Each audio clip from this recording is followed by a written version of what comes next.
ശ്രീമദ്ദേവി ഭാഗവതം പഞ്ചമസ്കന്ധം 5ാவது സ്കന്ധത്തിലെ 19ാவது അധ്യായം.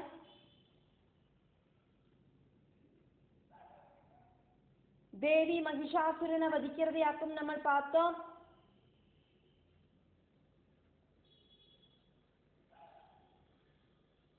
பெரிய துஷ்ட புத்தி இருக்கிற அந்த அசுரனை வதிச்சதுல தேவர்களுக்கெல்லாம் குஷி ஆயிட்டு தேவர்கள் தேவியை ஸ்துதிக்கிறதாக்கும் இந்த அத்தியாயம். வியாசராக்கும் ஜனமேஜயனுக்கு கதை சொல்றார். அதனால வியாச உவாஜா 1வது ஸ்லோகம். அத பிரமுதிதா சர்வே தேவா இந்திர புரோகமா மகிஷம் நிஹதம் திருஷ்ட்வா துஷ்டுவோர் ஜகதம்பிகாம். மகிஷாசுரனை தேவி வதிச்சதுக்கு அப்புறம் தேவேந்திரன் தொடங்கின தேவர்கள் மகிஷாசுரன் தேவியோட கையால கொல்லப்பட்டான் அப்படிங்கிறத பார்த்துட்டு ஜெகதம்பிகைய ஸ்துதிச்சா அப்படின்னு வியாசர் ஜனமேஜயனுக்கு சொன்னார். தேவர்கள் ஸ்துதிச்சா அப்படின்னாக்குமே வியாசர் சொன்னது தேவர்களோட ஸ்துதிய அப்படியே இங்க சொல்லப்படுறது. அதனால தேவா ஊஜுஹு. 2வது ஸ்லோகம். பிரம்மா சுஜத்யவதி விஷ்ணுரிதம் மகேஷா சக்த்யா தவைவ ஹரதே நனு சாந்தகாலே ஈசான தேவி ஜபவந்தி தயா விஹீனாஸ்தஸ்மாத் த்வமேவ ஜகதஸ்திதி நாசகர்த்ரி. பிரம்மா இந்த பிரபஞ்சம் சிருஷ்டிக்கிறார், விஷ்ணு பரிபாலனம் பண்றார். கடைசி டைமில் ருத்ரன் சம்ஹாரம் பண்ணவும் செய்யறாரே, அவளுக்கு இதெல்லாம் செய்யறதுக்கு சாதிக்கிறது அம்பாளே, உன்னோட சக்தி ஒன்னினால மட்டுமாக்கும் அப்படின்னு தேவர்கள் ஸ்துதிக்கிறா. அதனால நீதான் இந்த பிரபஞ்சத்தோடு சிருஷ்டிஸ்திதி சம்ஹாரங்களை பண்றாய், நீதான் சர்வேஸ்வரி. 3வது ஸ்லோகம். கீர்த்திர்மதி ஸ்மிருதி கதி கருணாதயாத்வம் ஸ்ரத்தா திருதிஷ்ச வசுதா கமலாஜயாஜ புஷ்டி கலாஜ விஜயா கிரிஜாஜயாத்வம் துஷ்டி பிரபாத்வமசி வித்திருமாரமாஜ. கீர்த்தி தி அஜபா ஜபமந்திரம்,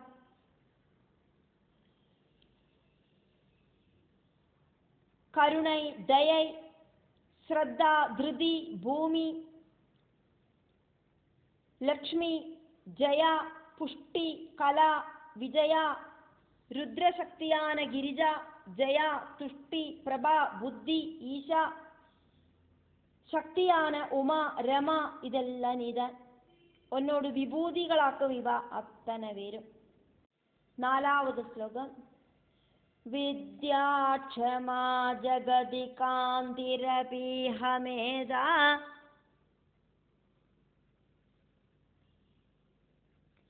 சர்வம் த்வமேவ விதிதா புவனத்ரயேஸ்மின் ஆபிர்வினா தவது சக்திபிராசு கர்த்தும் கோவாட்சம சகலலோக நிவாச பூமே.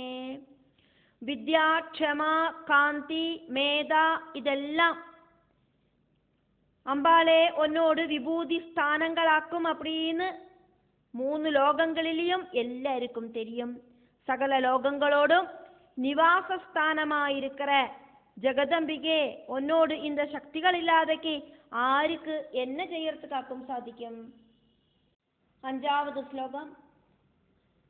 த்வம் தாரணா நானுன சேதசி கூர்மநாகௌ தர்த்தும் க்ஷமௌ கதமிளாமபிதௌ பவேதாம் பிருத்வீன சேத் த்வமசி வா ககனே கதம் ஸ்தாஸ்யத்தேததம்ப நிகிலம் பகுபாரயுக்தம். தரிக்கிறதுக்கான சக்தி அப்படிங்கிறது நீயாக்குமே. அப்படி இல்லைனா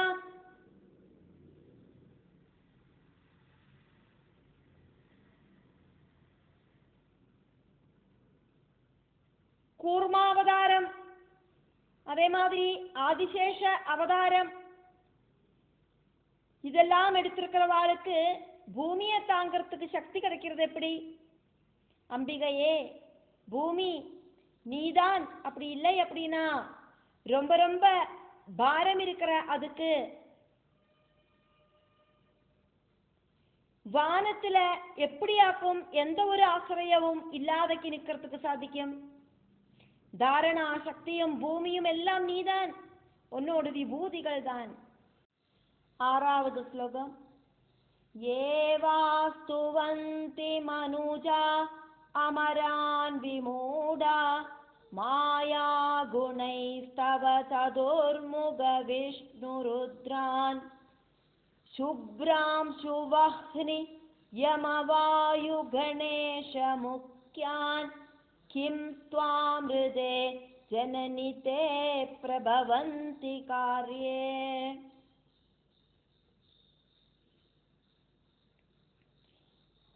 அம்பிகையே, அம்மாவே, பிரம்மா விஷ்ணு ருத்ரன் சந்திரன் அக்னி யமன் வாயு கணேசன் இப்படி இருக்கிற தேவர்களை ஆராக்குமோ ஸ்துதிக்கிறா. அவ மாயா குணங்களால புத்தி கொஞ்சம் கம்மியானவாளாயிட்டு இருக்கா. அதனால இந்த பிரபஞ்ச லோகங்களுக்குள்ள இருக்கிற சக்திகளை ஆக்குமவா உபாசிக்கிறா. இந்த பிரபஞ்சத்துக்கு அப்பாற்பட்ட சக்தியா இருக்கிற உன்னோடு சக்தி அல்லாதக்கி, அப்படி உன்னோட சக்தி இல்லாதக்கி அவளுக்கு வேற எந்த ஒரு விஷயமும் செய்யறதுக்கு சாதிக்காது. பகவான பல பல நாம ரூபங்களில நம்ம ஆராதனை பண்றோம்.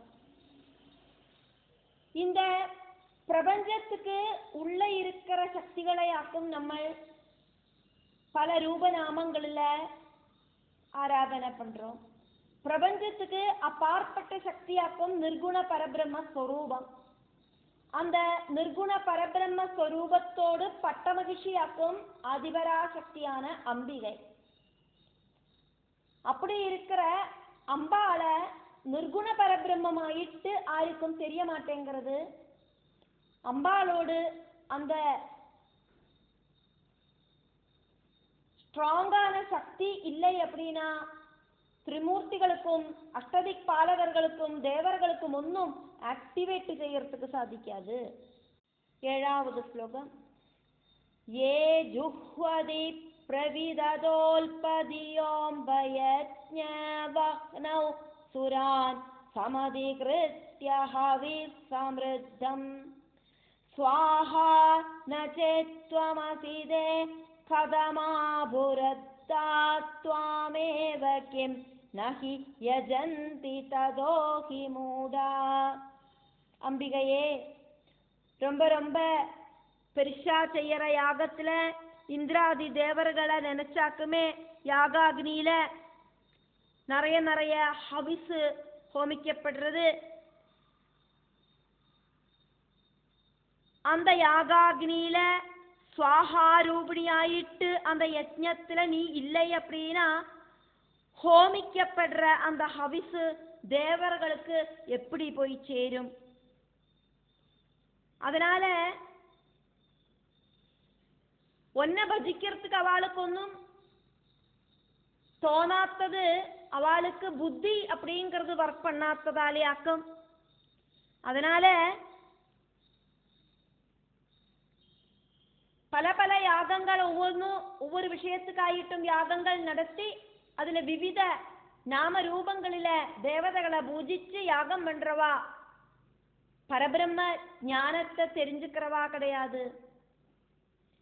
பரபிரம பட்ட மகிழ்ச்சியை தெரிஞ்சுக்காத்தவாளாக்கும் அவ அத்தனை பேரும். 8வது ஸ்லோகம். போக பிரதாசி பவதி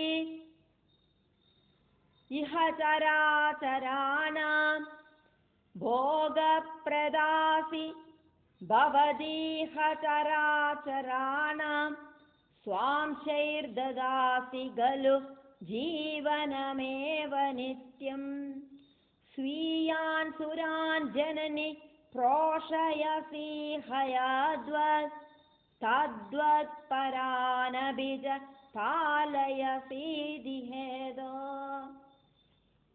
தேவி, நீதான் சராஜரங்களுக்கு என்னெல்லாம் வேணுமோ அதெல்லாம் கொடுக்கறாய்.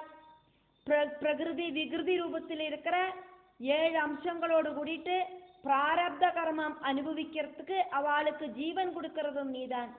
எப்படியாக்குமோ சொஜனங்களான தேவர்களை ரட்சிக்கிறது, அதே மாதிரி எல்லாவித சௌக்கியங்களும் கொடுத்து அசுரர்களையும் நீ காப்பாத்துறாய். அதனால நீ இருக்கியே எல்லாருக்கும் எல்லா விதமானத்தையும் கொடுக்கக்கூடியவளாக்கும். 9வது ஸ்லோகம். மாதஸ்வயம் விரஜிதான் விபினே வினோதாத்வந்த்யான் பலாசரகிதாம்ச்ச கடூம்ச்ச விருட்சான் நோச்சேதயந்தி புருஷா நிபுணா கதஞ்சித் தஸ்மாத் த்வமப்யதிதராம் பரிபாசி தைத்யான். ஆதிபராசக்தியான அம்பாளே, அம்மாவே, காற்றாத்த முள்ளுமரங்கள், இலகோடியும் இல்லாத முள்ளுமரங்கள் வனத்துல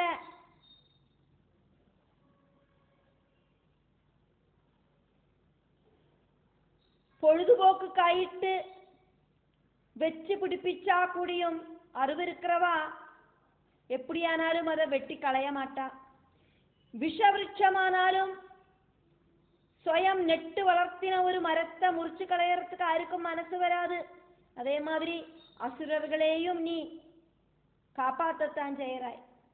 10வது ஸ்லோகம். யத்வம் துஹம் சிரணமூர்த்னி சரைரராதீன் தேவாங்கனாசுரத கேளிமதீன் விதித்வா தேஹாந்தரேபி கருணாரசமாததானா தத்தே சரித்திரமிதமீப்சித பூரணாயா. போர்க்களத்துல அந்த யுத்த பூமியில வச்சு அசுரர்களை அம்புகளால கொல்லறது.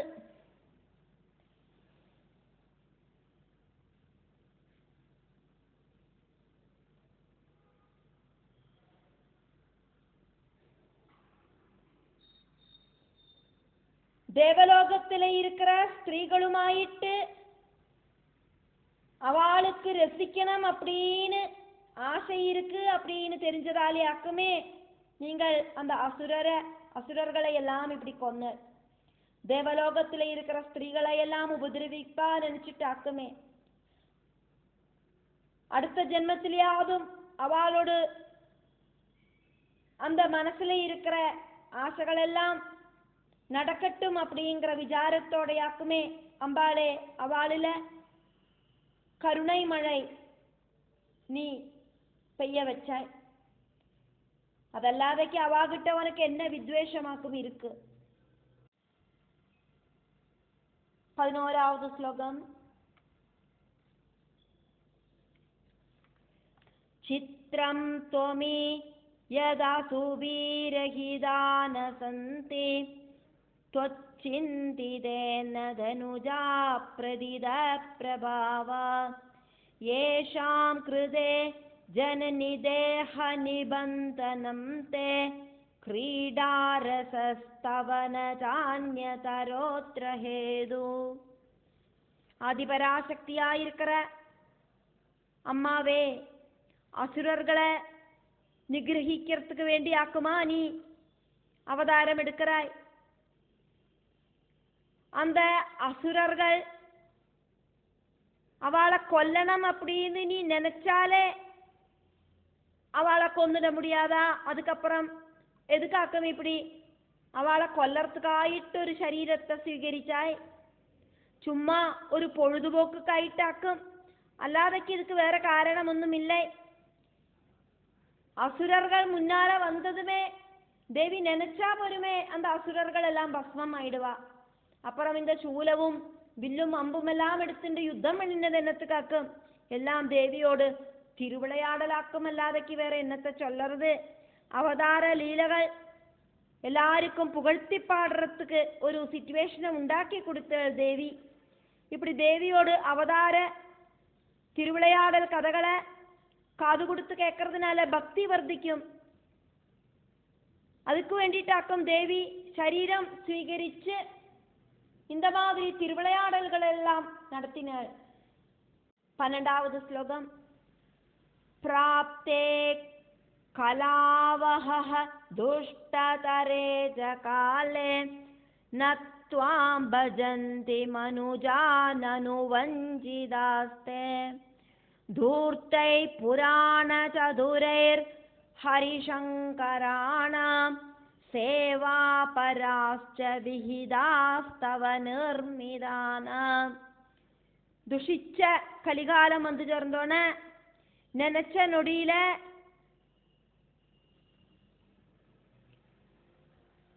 அர்த்தார்த்தம், காமார்த்தம், தர்மார்த்தம், மோட்சார்த்தம் இப்படி இருக்கிற 4 வித புருஷார்த்தங்களும் கொடுக்கறதுக்கு எபிலிட்டி இருக்கிற ஒன்ன மனுஷா பஜிக்க மாட்டேங்கிறாளே. மனுஷா பலவிதமான காரணங்களால ஏமாற்றப்பட்டிருக்கா.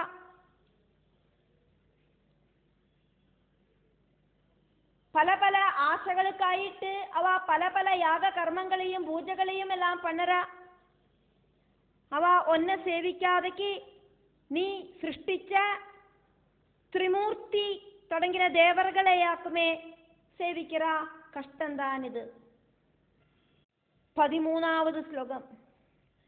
ജ്ഞാത്വാ സുരാംസ്തവ വശാനസുരാർദിതാംശ്ച യേ വൈ ഭജന്തി ഭുവി ഭാവയുതാ വിഭഗ്നാൻ ധൃത്വാ खरे सुविमलं गलु दीपगं ते कूपे पदन्ति मनुजा विजलेदि घोरे. അസുരர்களാല നിറയെ ദ്രോഹം അനുഭവിച്ച് അഭിമാനം നഷ്ടപ്പെട്ട് ഒന്നയെ ശരണടஞ்சிருக்கோം தேவர்கள் எல்லாரும். அதை தெரிஞ்சிட்டும்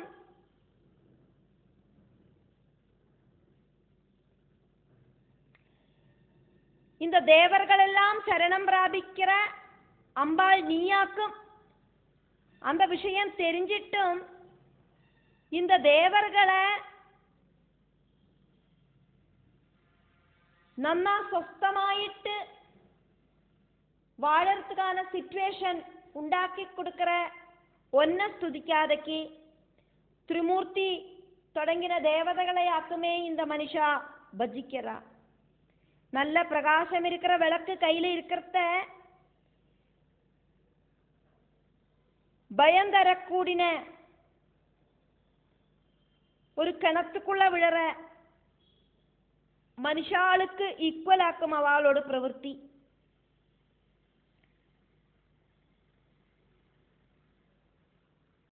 14வது ശ്ലോകം.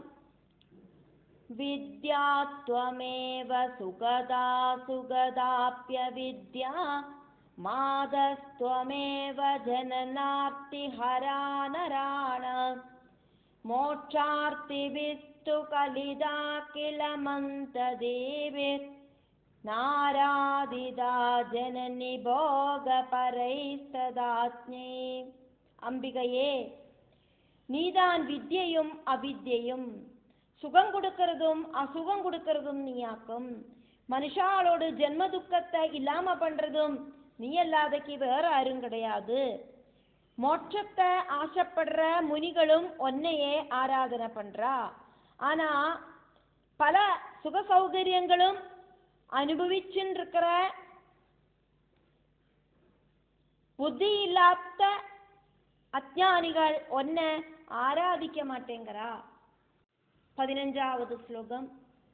பிரம்மாஹரஸ்ச ஹரிரப்யனிஷம் சரண்யம் பாதாம்புஜம் தவ பஜந்தி சுராஸ்ததான்யே தத்வை நயேல்பமதயோ மனசா பஜந்தி பிராந்தா பதந்தி சததம் பவசாகரேதே. பிரம்மா, சிவன், விஷ்ணு, அதே மாதிரியே வேறையும் தேவர்கள் அவளெல்லாம் ஒன்னையாக்கம் சரணம் பிராபிக்கிறா. அவளுக்கெல்லாம் சரணாகதியாயிருக்கிற ஒன்னோடு பாதாம்புஜத்தை அவளெல்லாம் எப்பவும் பஜிச்சுட்டு இருக்கா. ஆனா இது தெரியாத அஜ்ஞானிகள் ஒன்ன மனசால கூடியும் நினைச்சு பார்க்காம இருக்கா. அவ இந்த பிரபஞ்சத்துல இருக்கிற பலவித விஷயங்களுக்கு ஆயிட்டு அது வேணும் இது வேணும் அப்படின்னு இந்த பிரபஞ்சத்துக்கு உள்ள இருக்கிற தேவதைகளாயிட்டு இருக்கிற திரிமூர்த்திகளையும் அஷ்டதிக்பாலகர்களையும் எல்லாமாக்கும் பஜிக்கிறா. 16வது ஸ்லோகம்.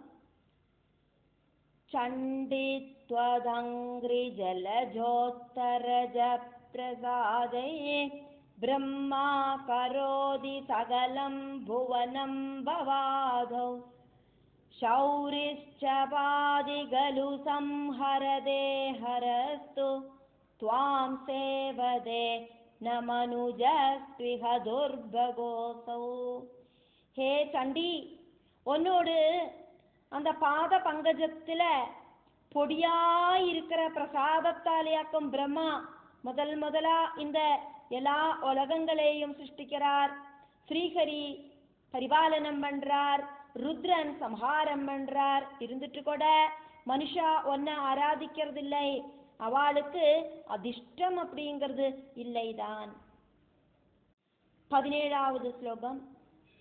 வாக்தேவதாத்வமசி தேவி சுராசுராணாம் வக்தும் ந தே மரவரா பிரபவந்தி சக்த்யா त्वं चेन्मुगे वससि नैव यदैव तेषां यस्माद् भवन्ति मनुजा न हि तद्विहीना.